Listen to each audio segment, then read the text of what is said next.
आज मैं आपको अपने जीवन की 3 कहानियां बताना चाहता हूं। बस कोई बड़ी बात नहीं, बस 3 कहानियां। पहली कहानी डॉट्स जोड़ने के बारे में है। पहले 6 महीनों के बाद मैंने रीड कॉलेज छोड़ दिया, लेकिन फिर वास्तव में छोड़ने से पहले लगभग 18 महीने तक ड्रॉप इन के रूप में वहीं रहा। तो मैं क्यों बाहर हो गया? मेरे जन्म से पहले इसकी शुरुआत हो गई थी। मेरी जैविक माँ एक युवा अविवाहित स्नातक छात्रा थी और उसने मुझे गोद लेने का फैसला किया। वो बहुत दृढ़ता से महसूस करती थी कि मुझे कॉलेज के स्नातकों द्वारा गोद लिया जाना चाहिए, इसलिए एक वकील और उसकी पत्नी द्वारा जन्म के समय मुझे गोद लिए जाने की पूरी तैयारी थी। सिवाय इसके कि जब मैं बाहर आया तो उन्होंने आखिरी मिनट में फैसला किया कि वे वास्तव में एक लड़की चाहते हैं। तो मेरे माता पिता, जो प्रतीक्षा सूची में थे, को आधी रात को फोन आया और पूछा, हमारे यहाँ एक अप्रत्याशित बच्चा हुआ है, क्या आप उसे चाहते हैं? उन्होंने कहा, बिल्कुल। मेरी जैविक माँ को बाद में पता चला कि मेरी माँ ने कभी कॉलेज से स्नातक नहीं किया था और मेरे पिता ने कभी हाई स्कूल से स्नातक नहीं किया था। उसे गोद लेने के अंतिम कागजात पर हस्ताक्षर करने से इनकार कर दिया। कुछ महीने बाद ही वह तब मानी जब मेरे माता पिता ने वादा किया कि मैं कॉलेज जाऊंगा। यह मेरे जीवन की शुरुआत थी। और 17 साल बाद मैं कॉलेज गया, लेकिन मैंने भोलेपन से एक ऐसा कॉलेज चुना जो लगभग स्टैनफोर्ड जितना महंगा था। और मेरे कामकाजी वर्ग के माता पिता की सारी बचत मेरी कॉलेज ट्यूशन पर खर्च हो रही थी। 6 महीने के बाद मैं इसमें मूल्य नहीं देख सका। मुझे नहीं पता था कि मैं अपने जीवन के साथ क्या करना चाहता हूं, और यह भी नहीं पता था कि कॉलेज मुझे इसमें कैसे मदद करेगा। और यहां मैं वह सारा पैसा खर्च कर रहा था जो मेरे माता पिता ने अपने पूरे जीवन में बचाया था। इसलिए मैंने पढ़ाई छोड़ने का फैसला किया और भरोसा किया कि सब ठीक हो जाएगा। उस समय यह बहुत डरावना था, लेकिन पीछे मुड़कर देखने पर यह मेरे अब तक के सबसे अच्छे निर्णयों में से एक था। जैसे ही मैंने पढ़ाई छोड़ी, मैं उन आवश्यक कक्षाओं को लेना बंद कर सकता था जिनमें मेरी रुचि नहीं थी, और उन चीजों को छोड़ना शुरू करें जो कहीं अधिक दिलचस्प लगती थी। यह सब रोमांटिक नहीं था। मेरे पास छात्रावास का कमरा नहीं था, इसलिए मैं दोस्तों के कमरे में फर्श पर सोता था। मैंने खाना खरीदने के लिए 5 सेंट की जमा राशि से कोक की बोतलें लौटा दी, और मैं हर रविवार रात को पूरे शहर में 7 मील पैदल चलूंगा। हरे कृष्ण मंदिर में सप्ताह में एक अच्छा भोजन पाने के लिए मैं इसे करता था, और अपनी जिज्ञासा और अंतर्ज्ञान का अनुसरण करते हुए मैंने जो कुछ भी पाया वह बाद में अमूल्य साबित हुआ। मुझे आपको एक उदाहरण देता हूं। उस समय रीड कॉलेज शायद देश में सबसे अच्छी सुलेख शिक्षा प्रदान करता था।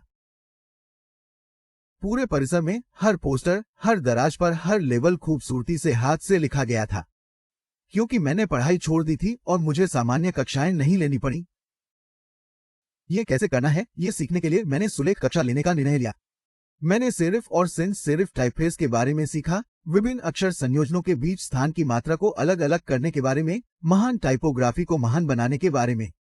यह सुंदर, ऐतिहासिक, कलात्मक रूप से सूक्ष्म था जिसे विज्ञान पकड़ नहीं सकता, और मुझे यह आकर्षक लगा। इनमें से किसी को भी मेरे जीवन में किसी भी व्यावहारिक अनुप्रयोग की आशा नहीं थी। लेकिन 10 साल बाद जब हम पहली बार डिजाइन कर रहे थे मैकिंटोश कंप्यूटर, यह सब मेरे पास वापस आ गया और हमने मैक में यह सब बनाया है। यह सुंदर मुद्रणकला के साथ पहला कंप्यूटर था। यदि मैंने कॉलेज में उस एकल पाठ्यक्रम को कभी नहीं छोड़ा होता तो मैक में कभी भी कई टाइपफेस या आनुपातिक रूप से दूरी वाले फॉन्ट नहीं होते। और चूंकि विंडोज ने अभी अभी मैक की नकल की है, इसलिए संभावना है कि किसी भी पर्सनल कंप्यूटर में यह नहीं होगा। यदि मैंने कभी पढ़ाई नहीं छोड़ी होती तो मैं उस सुलेख कक्षा में कभी नहीं जाता, और व्यक्तिगत कंप्यूटरों में शायद वह अद्भुत टाइपोग्राफी नहीं होती जो उनमें होती है। बेशक जब मैं कॉलेज में था तो आगे की ओर देखते हुए बिंदुओं को जोड़ना असंभव था, लेकिन 10 साल बाद पीछे मुड़कर देखने पर यह बहुत बहुत स्पष्ट था। फिर आप आगे देखकर बिंदुओं को नहीं जोड़ सकते, आप उन्हें केवल पीछे की ओर देखकर ही जोड़ सकते हैं। इसलिए आपको भरोसा रखना होगा कि आपके भविष्य में बिंदु किसी न किसी तरह जुड़ जाएंगे। आपको किसी चीज पर भरोसा करना होगा, अपनी अंतरात्मा, भाग्य, जीवन, कर्म, जो भी हो, क्योंकि यह विश्वास के रास्ते में बिंदु जुड़ जाएंगे। आपको अपने दिल का अनुसरण करने का आत्मविश्वास देगा, भले ही यह आपको घिसे पिटे रास्ते से भटका दे, और इससे सारा फर्क पड़ेगा। मेरी दूसरी कहानी प्यार और धोखा देने के बारे में है। मैं भाग्यशाली हूं, मुझे जीवन की शुरुआत में ही वो मिल गया जो मुझे करना पसंद है। जब मैं 20 साल का था तब वाज और मैंने अपने माता पिता के गैराज में एप्पल की शुरुआत की। हमने कड़ी मेहनत की और 10 वर्षों में एप्पल एक गैरेज में हम दोनों से बढ़कर 4000 से अधिक कर्मचारियों वाली $2 बिलियन की कंपनी बन गई। हमने 1 साल पहले ही अपनी बेहतरीन रचना मैकिंटोश जारी की थी और मैं अभी 30 साल का हुआ था और फिर मुझे निकाल दिया गया। आपके द्वारा शुरू की गई कंपनी से आपको कैसे निकाला जा सकता है? खैर, जैसे जैसे एप्पल बड़ा हुआ, हमने अपने साथ कंपनी चलाने के लिए एक ऐसे व्यक्ति को काम पर रखा जिसके बारे में मुझे लगा कि वो बहुत प्रतिभाशाली है और पहले साल या उसके आसपास चीजें अच्छी रहीं। लेकिन फिर भविष्य के बारे में हमारी सोच अलग अलग होने लगी और आखिरकार हमारे बीच मतभेद हो गए। जब हमने ऐसा किया तो हमारे निदेशक मंडल ने उनका साथ दिया और इसलिए 30 साल की उम्र में मैं बाहर था और बहुत सार्वजनिक रूप से बाहर था। जिस पर मेरे पूरे वयस्क जीवन का ध्यान केंद्रित था वह खत्म हो गया था और यह विनाशकारी था। मैं सचमुच कुछ महीनों तक नहीं जानता था कि क्या करूं। मुझे लगा कि मैंने उद्यमियों की पिछली पीढ़ी को निराश कर दिया है। जैसे ही यह मुझे सौंपा जा रहा था, मैंने बैटन गिरा दिया था। मैं डेविड पैकार्ड और बॉब नॉयस से मिला और इतनी बुरी तरह खराब होने के लिए माफी मांगने की कोशिश की। मैं सार्वजनिक रूप से बहुत असफल थी और मैंने घाटी से भागने के बारे में भी सोचा था। लेकिन धीरे धीरे मुझे कुछ समझ में आने लगा। मैंने जो किया वह अब भी मुझे पसंद है। एप्पल की घटनाओं में जरा भी बदलाव नहीं आया।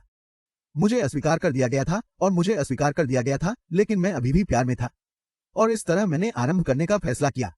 मैंने इसे तब नहीं देखा, लेकिन यह पता चला कि एप्पल से निकाल दिया जाना मेरे लिए सबसे अच्छी बात थी। सफल होने के भारीपन की जगह फिर से नौसिखिया होने के हल्केपन ने ले ली, हर चीज के बारे में कम आश्वस्त होना। इसने मुझे अपने जीवन के सबसे रचनात्मक दौर में प्रवेश करने के लिए मुक्त कर दिया। अगले 5 वर्षों के दौरान मैंने नेक्स्ट नाम की एक कंपनी शुरू की, पिक्सर नाम की एक और कंपनी शुरू की और एक अद्भुत महिला से प्यार हो गया जो मेरी पत्नी बनी। पिक्सर ने दुनिया की पहली computer animated feature film toy story बनाई और अब यह दुनिया का सबसे सफल एनिमेशन स्टूडियो है। घटनाओं के एक उल्लेखनीय मोड़ में एप्पल ने नेक्स्ट को खरीद लिया और मैं एप्पल में लौट आया और नेक्स्ट में हमने जो तकनीक विकसित की वह एप्पल के वर्तमान पुनर्जागरण के केंद्र में है। और लोरेन और मेरा एक अद्भुत परिवार है। मुझे पूरा यकीन है कि अगर मुझे एप्पल से नहीं निकाला गया होता तो ऐसा कुछ भी नहीं होता। यह भयानक स्वाद वाली दवा थी, लेकिन मुझे लगता है कि मरीज को इसकी जरूरत थी। कभी कभी जिंदगी आपके सिर पर इंच से वार कर देगी। विश्वास मत खोना। मुझे पूरा विश्वास है कि केवल एक चीज जिसने मुझे आगे बढ़ने में मदद की वह यह थी कि मैंने जो किया वो मुझे पसंद आया। आपको वह ढूंढना होगा जो आपको पसंद है और यह काम के लिए उतना ही सच है जितना कि आपके प्रेमियों के लिए। आपका काम आपके जीवन के एक बड़े हिस्से को भरने वाला है और वास्तव में संतुष्ट होने का एकमात्र तरीका वह करना है जिसे आप महान कार्य मानते हैं, और महान कार्य करने का एकमात्र तरीका यह है कि आप जो करते हैं उससे प्यार करें। यदि आपको यह अभी तक नहीं मिला है तो खोजते रहें और समझौता न करें। दिल के सभी मामलों की तरह जब आप इसे पा लेंगे तो आपको पता चल जाएगा। और किसी भी महान रिश्ते की तरह जैसे जैसे साल बीतते हैं ये और भी बेहतर होता जाता है। तो देखते रहो, समझौता मत करो। मेरी तीसरी कहानी मृत्यु के बारे में है। जब मैं 17 साल का था मैंने एक उदाहरण पढ़ा था जो कुछ इस प्रकार था: यदि आप प्रत्येक दिन ऐसे जीते हैं जैसे कि ये आपका आखिरी दिन है तो किसी दिन आप निश्चित रूप से सही होंगे। इसने मुझ पर प्रभाव डाला और तब से पिछले 33 वर्षों से मैं हर सुबह दर्पण में देखता हूं और खुद से पूछता हूं, अगर आज मेरे जीवन का आखिरी दिन होता तो क्या मैं वही करना चाहूंगा जो मैं करने वाला हूं। आज करो। और जब भी लगातार कई दिनों तक उत्तर नहीं मिलता है तो मुझे पता चलता है कि मुझे कुछ बदलने की जरूरत है। ये याद रखना कि मैं जल्द ही मर जाऊंगा जीवन में बड़े विकल्प चुनने में मेरी मदद करने वाला सबसे महत्वपूर्ण उपकरण है। क्योंकि लगभग हर चीज, सारी बाहरी अपेक्षाएं, सारा घमंड, शर्मिंदगी या असफलता का सारा डर, ये चीजें मौत के सामने खत्म हो जाती हैं। केवल वही छोड़ना जो वास्तव में महत्वपूर्ण है। मुझे पता है कि ये याद रखना कि आप मरने वाले हैं, ये सोचने के जाल से बचने का सबसे अच्छा तरीका है कि आपके पास खोने के लिए कुछ है। तुम तो पहले से ही नग्न हो। अपने दिल की बात न मानने का कोई कारण नहीं है। कोई भी मरना नहीं चाहता है। यहां तक कि जो लोग स्वर्ग जाना चाहते हैं वे वहां पहुंचने के लिए मरना नहीं चाहते। और तब भी मृत्यु एक ऐसा ठिकाना है जिसे हम सब साझा करते हैं। इससे कोई भी नहीं बच सका है। और यह वैसा ही है जैसा होना चाहिए, क्योंकि मृत्यु संभवतः जीवन का सबसे अच्छा आविष्कार है। यह जीवन का परिवर्तन कारक है। ये नए के लिए रास्ता बनाने के लिए पुराने को साफ करता है। अभी नए आप हैं, लेकिन किसी दिन, अब से ज्यादा देर नहीं, आप धीरे धीरे बूढ़े हो जाएंगे और दूर हो जाएंगे। इतना नाटकीय होने के लिए क्षमा करें, लेकिन यह बिल्कुल सच है।